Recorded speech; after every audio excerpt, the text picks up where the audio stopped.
Welcome to the Legacy Syndicate podcast.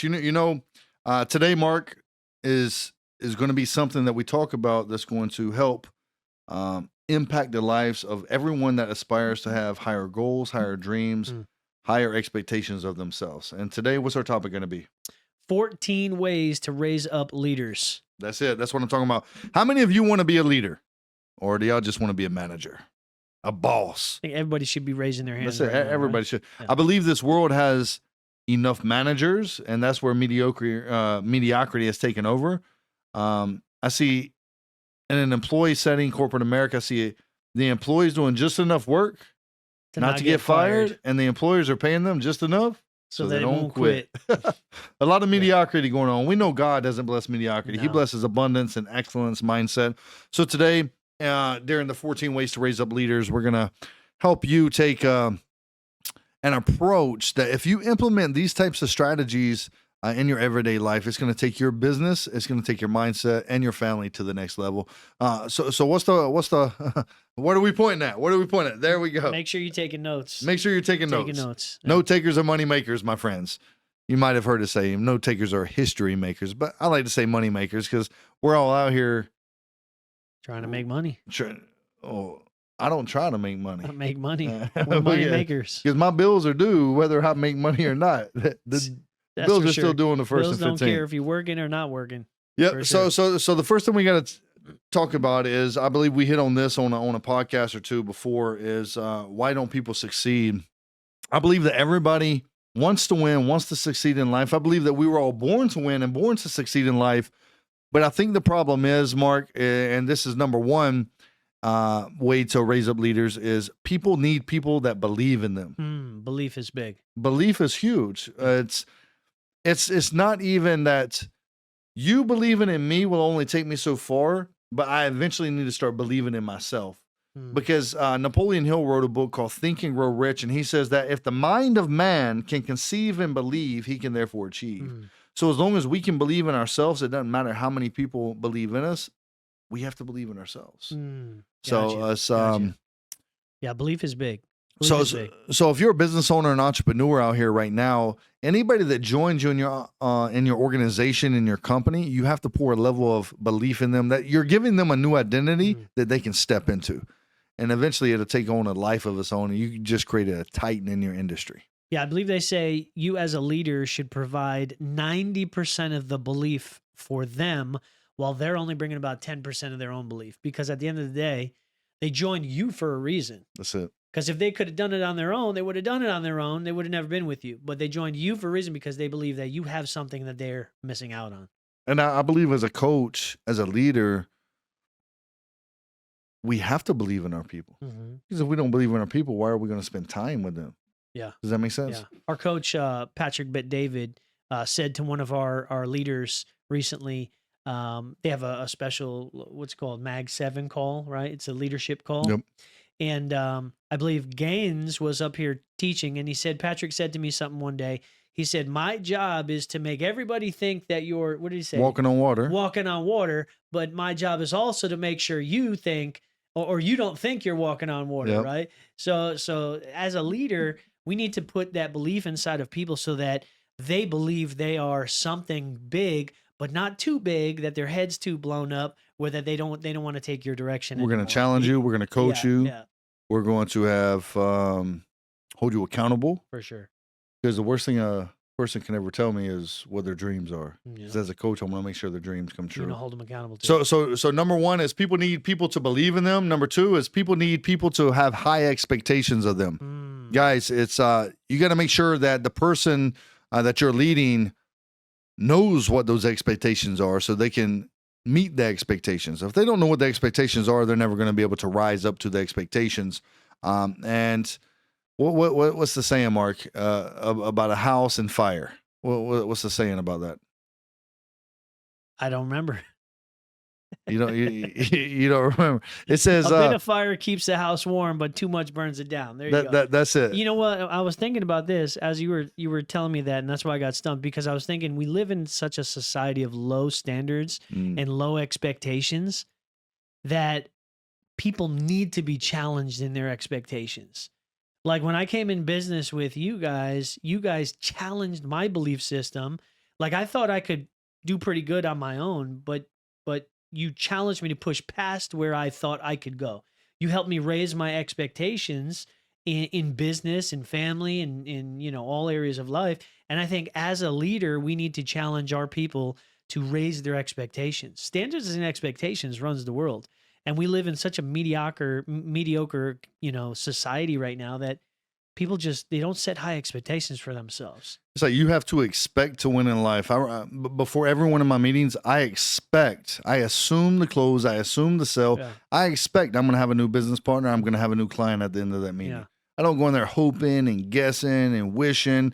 And I expect, if you tell me you want to hit $250,000, I expect you to do the things necessary in order to hit $250,000. And as your coach, I'm going to be right there with you, showing you the way, leading the way, and going the way with you. So number one is people need people to believe in them. Number two is people need people to have high expectations of them. And number three, you got to sell the dream. You have to sell the dream. This world needs a lot of dreamers and a lot of doers. I believe dreamers are doers. I was just having this conversation with my 13-year-old daughter sitting in the car after church today. I said, honey, a dreamer needs to be with a realist, and a realist needs to be with a dreamer. I said, here's why. I said, I'm a dreamer. I will dream so high and think everything is possible, I may just get blown away. Sure. But with a realist, it's going to keep us... Hold you to the ground. Not hold us to the ground. Anchor you. It's going to anchor us so we don't get too far out there. Got it. But as a realist... I think every couple is like that. Correct. If you're a healthy couple, I think you're like yin that. and yang, right? Like I think my wife is the realist and I'm the dreamer because I'm like, I could come up with a new business every single day, right? But she not grounds me, but she anchors me so that I don't fly off of the cuff and just go too high where I don't make anything happen. A realist needs a dreamer, so the realist can actually get off the ground. Start to dream. Yeah. Yeah. So it's kind of its strengths and weaknesses. Balances it out. Yeah. So you got to sell the dream to people. And one time, so in our business, the financial services, I let people know that before we recruit, train, and develop them, if they're going to partner with me in business, it can't be about the products. The products are good. The products are going to change lives. Sure. Because one portion of our business is financial services. The larger portion of our business is building and cultivating leaders. Okay? In business. So I want to sell a dream of what's possible and what they can become. And the products are going to get that. It's the opportunity, the system, the environment, the culture that's going to allow them to fulfill their dreams and what's possible for them. Because right now, I grew up in a trailer park in Georgia, and then we moved to South Carolina. I grew up in another trailer park there, but I had a bad money blueprint. So I didn't think wealth was for me. I thought wealth was for the people that when I turned on the television station, that it was for the NBA players, it was for the football players, it was for the celebrities, Oprah Winfrey. Right. So I didn't think it was for me. So when somebody first said, hey, I can help you get to $250,000, I said, you're full of shit, right? Because I didn't think it was for me. But then they started... I remember our coach, Matt Sapala, I'd fly up to Chicago. He'd throw me the keys to his Rolls Royce. I'm like, wow.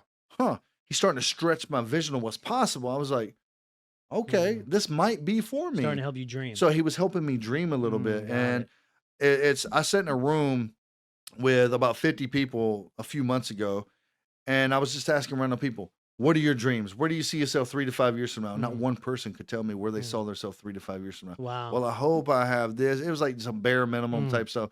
Well, I hope I have a house for my family. Sure. I hope I'm out of debt. Like they weren't dreaming.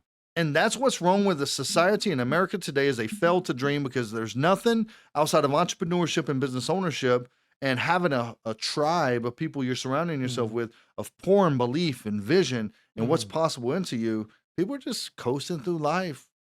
Think about this. As you're a kid, what do you do as a child?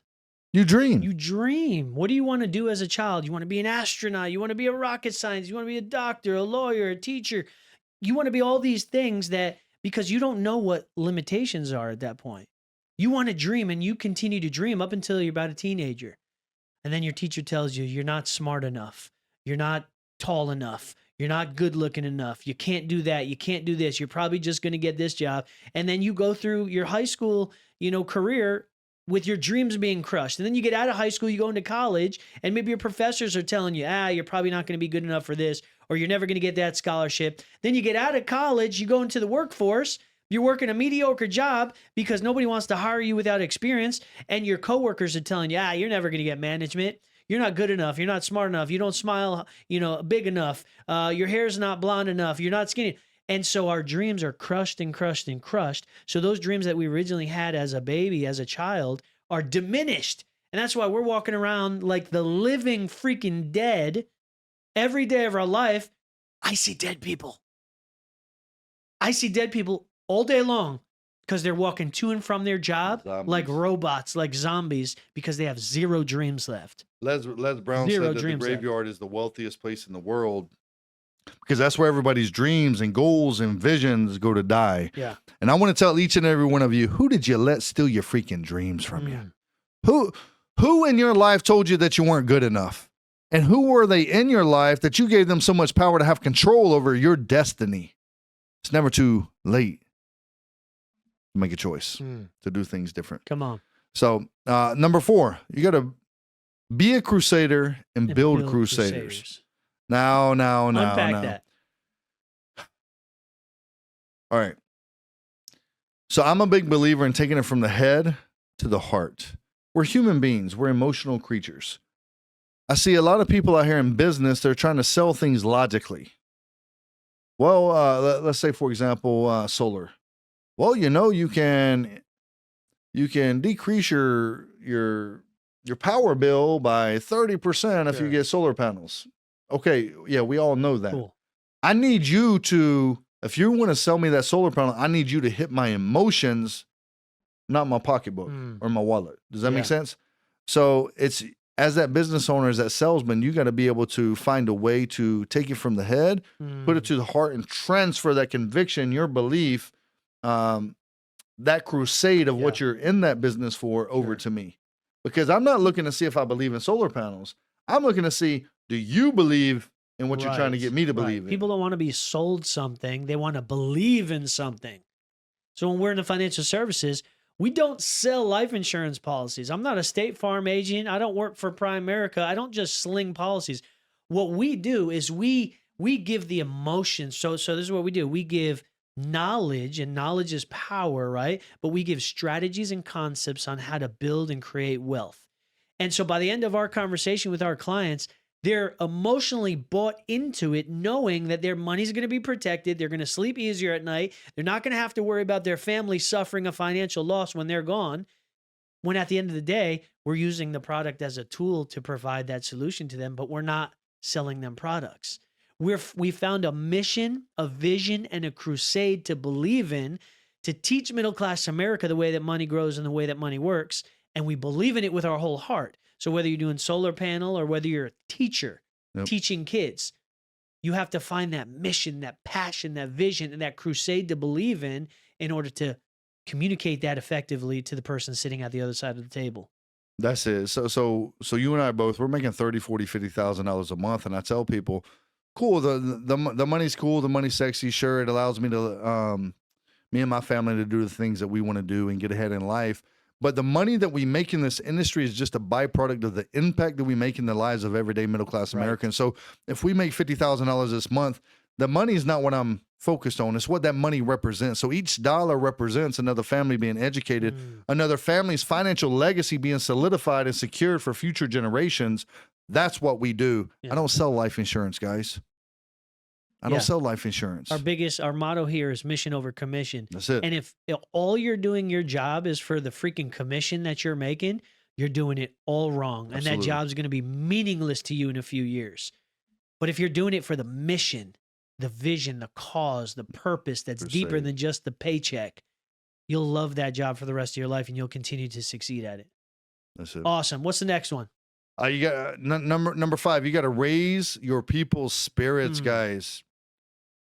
You don't have to be a motivational speaker. We got enough motivational speakers. And I believe motivation only goes to a certain point, but people need to be inspired. So as a leader, you have to find out what the best way to lead. So after 16 years in the military, in order to lead my soldiers, the best way to lead them is to get to know them, Right. know what drives them, know what their pains are, know their emotions. Once I get to know my soldier, once I get to know my agent, my business partner, now I know how to push them, how to mold them, how to drive them, because we're going to wake up that inner prey drive inside of them, because without drive, people are just going to, once again, float around in mediocrity a little bit. But you got to be upbeat. You got to be sincere. You got to be very authentic. Yeah. You can't be selfish. Like if I'm pushing you, it's because I want to see you get better. Sure. It's not the selfish reason that, hey, I need you to become better because that means the more money I'm going to make. Right. No, right. I want to see you and your family freaking win. So I'm going to find your pain points and I'm going to push those pain points until you start making decisions that's going to help fulfilling that obligation that you have for that purpose for your family. Yeah. And I tell people, it doesn't matter what your circumstances. Don't let your circumstances that you're currently facing right now change your responsibility for you and your family. So it's you got to be able to raise their spirits. And sometimes you're going to go and light people's fire. And sometimes those same people you're lighting their fire's going to come and light yours. Oh, that's good. So, because remember what we talked about, you go through some seasons and maybe you're not in a good season right now. They're going to come light your fire because you poured into them. That's the law of reciprocity. Yeah. What were the last podcast that we had? What were the three principles that you talked about? Commitment, discipline, and consistency. Yeah, that's good. the 3 characteristics of a winner. So the third one, consistency. That's a tip for this one right here, raising your people's spirits, is being consistent, not being up one day and down the next and up the next and down. You got to stay consistent. You have to keep level emotions no matter what's going on in your life, so your people could look at you as an anchor in business and in life in general, but they can hold on to you as somebody that they can count on and depend on and know that you're not going to freaking be flopping in the wind up and down. I hate inconsistent emotions in business where you're happy and then you're low and then you're happy and then you're low. We all deal with that crap, but we have to stay consistent, especially if we're building a business. Stay consistent for our team. That's good. It's good stuff. Number 6, tactfully challenge negative attitudes. See, negativity is a virus and it spreads faster than positivity. Ooh, that's so powerful. So you got to be able to identify it and cut the head of the snake off before it is able to spread throughout your team, throughout your inner circle, infect it. Yeah. So just remember this. Your team will have the same attitude that you have. Your team will do 50% of the work that you do right, but they will do 100% of what you do wrong. Yeah. So you as the leader, you got to know the way, you got to go the way, and you got to show the way. Yeah. A negative attitude is like a virus. And if you do not eradicate that virus, it will spread quickly 100%. Without you even realizing what happened. From one day to another, your whole entire company can fall. I mean, we've had it in business where one person affected another, then another, then another, then another, and a whole section of our company just ended up going in another route. And those are growing pains. Yeah, growing pains, man. Yep. And now we've learned to deal with negativity head on. And there's a good book called Crucial Conversations that helps you be able to deal with those important conversations that need to be happening in your that's inside a good your book organization. for anybody, not just business of course. owners. Yeah. But it's one thing that I have is I'm my biggest critic, and I think people are their biggest self-critic, and I think that's okay. It's okay to be impatient with yourself, but you have to be patient with other people. And that book, Crucial Conversations, is going to be able to allow you to have those confrontations, the conversations, on a level playground, keep your emotions in check and stuff like that. Yep. In life and in business, even in marriage. But one thing I'll tell you is with negative attitudes, you have to have those standards and expectations for your team of high EEI, high energy, high enthusiasm, high intensity. Got it. And one book that I recommend to everybody, if you have a team, if you look at growing a team, or if you're a leader of an organization, have everybody read the book called The Energy Bus. The Energy Bus. You'll be able to find a link in the description. So you can pick that book up from Amazon or wherever you're going to get it. But the Energy Bus, that's something every new agent that we have come onto our team, they have to read that book. It's even good for your older kids to read because Absolutely. he tells it in such a way, it's like a story. He tells it in a really enjoyable story that keeps your attention. It's such a good book. Yep. So we may even raffle that book off depending on the engagement in this podcast. So let us know in the comments what your biggest takeaway is, and out of these 14 ways to raise leaders, which one was maybe the one that you're struggling with the most or that you needed the most help on? Let us know in the comments, and we'll see if we can throw you in a raffle for the energy bus. I think that'd be a good one. The energy Yeah, bus. Yeah. We're halfway through, guys. So number 7. Question is when do you start When do working you start on this? working on it? Now. Right from now. The beginning. From the very From the beginning, beginning. guys. Very quick. There's not much else to say on that. In other words, don't wait 6 months, 12 months, 24 months to deal with these things that we're talking about. Deal with them from day one. And you would only know this if you have started companies and lost companies and started companies and lost companies. You learn after a certain amount of time, you need to do things differently. Because if you're trying to do the same thing over and over and over and over again, expecting different results, and you're not getting those results, that's insanity. Yes. So you need to learn to do this stuff now, implement them now. It's the speed of implementation. Absolutely. Cool. Number 8, you got to become a system master. Now, the Ooh, word I like system that. stands for save yourself time, energy, and money, guys. If you have a system, make sure you're running the system. Don't try to take shortcuts, because when you take shortcuts of the system, you're going to wonder, you're going to get frustrated. Your hairline is going to look a little bit like this. So remember, this is all from learning and experience. Sure. So you got to follow the system to the T mark. Start allowing key members to participate in your training so you can develop them. I know we were taught by our coach that anywhere you go, everywhere you go, you have 5 people surrounding yourself with them. That way you can create duplication. They can see how you're acting, the questions you're asking, the language of the business. And then they can start doing it with them. You're creating duplication. And you have to develop each member from, like an organization. We need to develop them from a new agent that has no clue about the business. We got to get them licensed. We got to get them trained. And then we got to get them to become a junior trainer. Yes. And then they become a certified field trainer, like a master trainer. Sure. And they can start training. And as you start to scale your business, now those people have high competence, which is knowledge of the skills. And the more competence they have, the more confidence that they're going to have. Yeah. And when you have confidence, you can walk like a boss. Systems you can do are business everything. like a boss. Systems run the world. If you don't have systems and processes in your business, you need to go hire a coach right now. Go hire a business mentor so that they can teach you systems and processes. Our coach in business from the top is Patrick Sapala. Patrick Sapala, did you hear that? Patrick Bet-David, but we also have another mentor called Matt Sapala. I got those names together. So Pat Bet-David is one of the most successful entrepreneurs in America right now. Come from humble beginnings, come from absolutely nothing. But he created systems and processes that he uses in every single one of his businesses. And he's been through multiple businesses. He's raised them, scaled them, and exited them. And he's the youngest CEO right now, or youngest business owner in the insurance industry to ever start from scratch, raise and scale an insurance marketing organization, and then sell it under, how old is he? He's 44. I think he'll be 44 years 45. old. Youngest guy to do that in history right now, or one of the youngest guys to do that. So, but every system that he runs in his business, he started early. So we're creating some systems and processes for some of our agents and some of our business partners.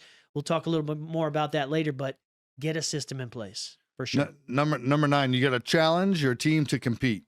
If your team's not competing, they're slowly dying off, guys. Right? Competition is big. And growing up, it's always said, "Oh, healthy competition." No, I don't care about healthy competition. I want the opposing team to know I'm about to demolish them. Yeah. I'm not gonna let up. There's no participation trophies. Listen, we're here to compete. And everybody doesn't get an award in this one. And the reason why is because I'm not fighting for just anybody. I'm fighting for my last name. I'm fighting for my family. I'm fighting for future generations.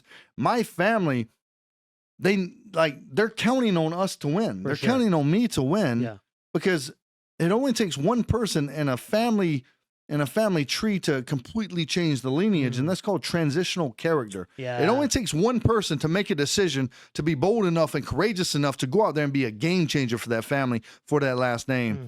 So you have to compete, Mark. Yeah, we did a whole podcast episode on transitional character. Make sure you go ahead and look at the last few podcasts, probably 3 or 4 podcasts ago. But it's funny because I have a set of twins who are 11 years old, and a set of triplets who are Bless your heart. 7 years old. But here's the thing.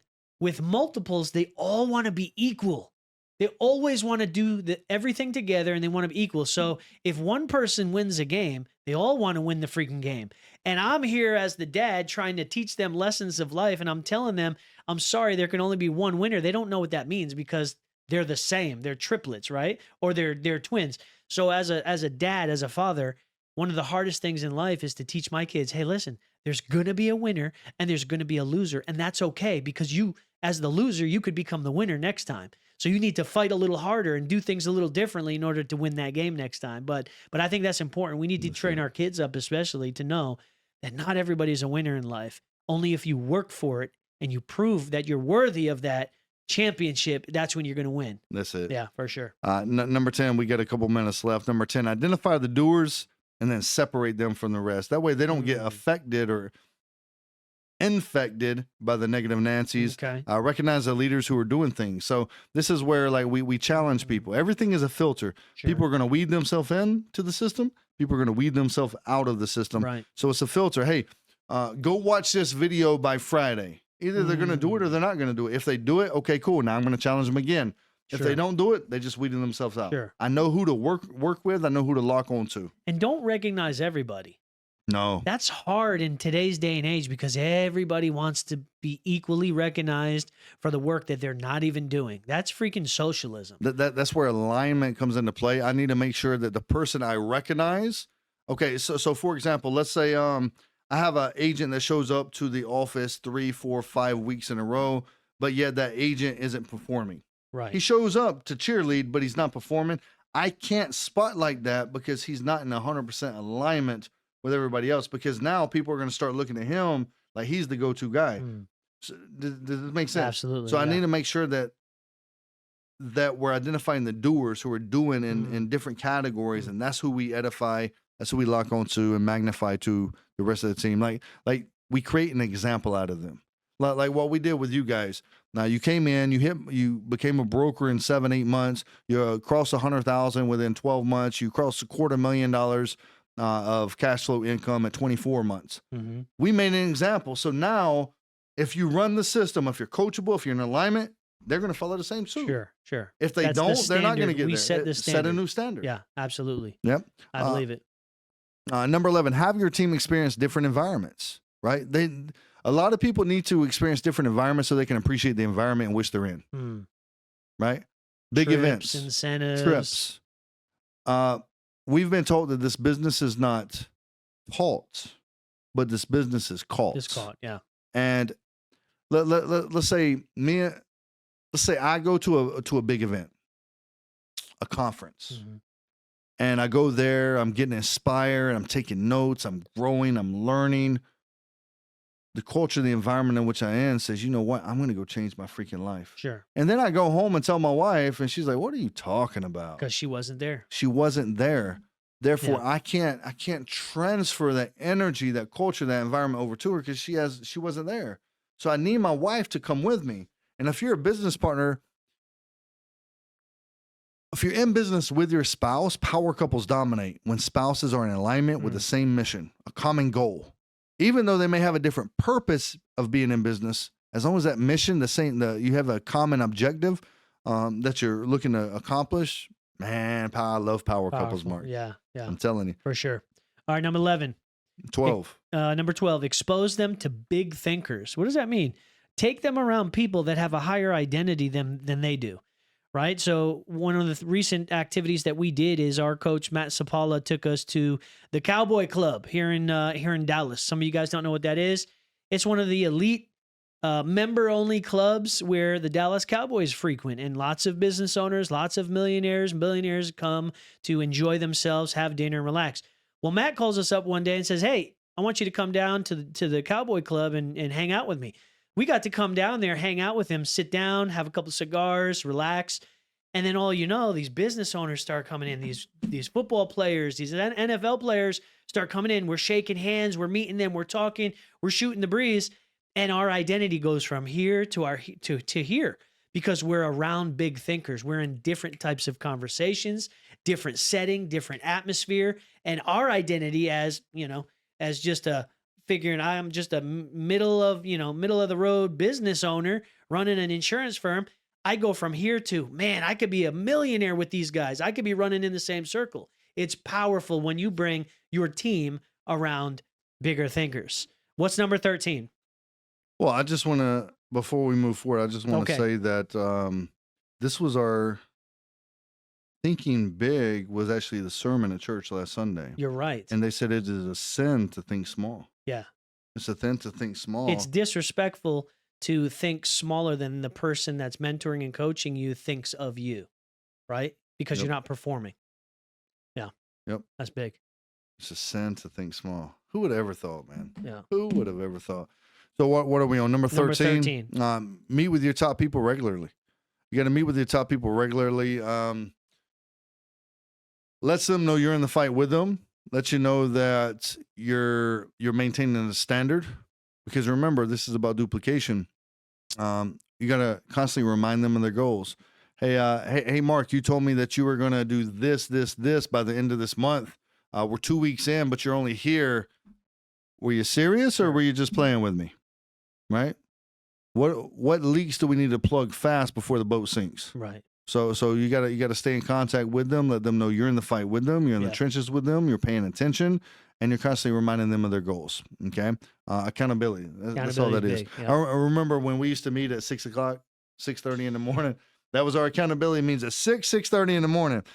And if you were there at 6:01, you were logged out. Doors would be locked, man. And the reason I held it at that time of day is because I just want to see if you were crazy as we were. Yeah. And does that make sense? Yeah. Because I didn't want it to be a time where it was comfortable for you, convenient for you. I want to see, were you willing to get inconvenienced? Sure. Were you willing to get a little uncomfortable? Mm-hmm. Were you willing to be a little tired, wake up a little bit earlier? Does that make sense? And that's where the discipline starts coming in. Because if you got to be up at 6 o'clock in the morning for a meeting, that means you probably got to go to bed a little bit early. Sure, absolutely. Makes sense? Yeah. Number 14. The last one we're wrapped up. You got to talk to them and you got to deal with their character issues. This is big because this year in our business is the year of building character. Yeah. And the year of building character. Character is this. Do what you say you're going to do. Do what you say you're going to do. Come through on your word. Come through on your word. Yeah. Your word is everything. And I grew up in Savannah, Georgia. I know you grew up in Connecticut. Yep. And where I grew up, it was all about your word. It was kind of old school traditions where a man's word, like word is bond. And if you remember back in the Bible, if a man didn't come through on his word for his family, they would shave half his face to shame him, right? And then he'd have to stay departed from his family for 6 months, 12 months until he could grow his beard back, right? That was also a way for them to tell whether a man can grow a beard, a woman can't grow a beard, right? So it's interesting. Character issues, yeah, if there's any. Wild.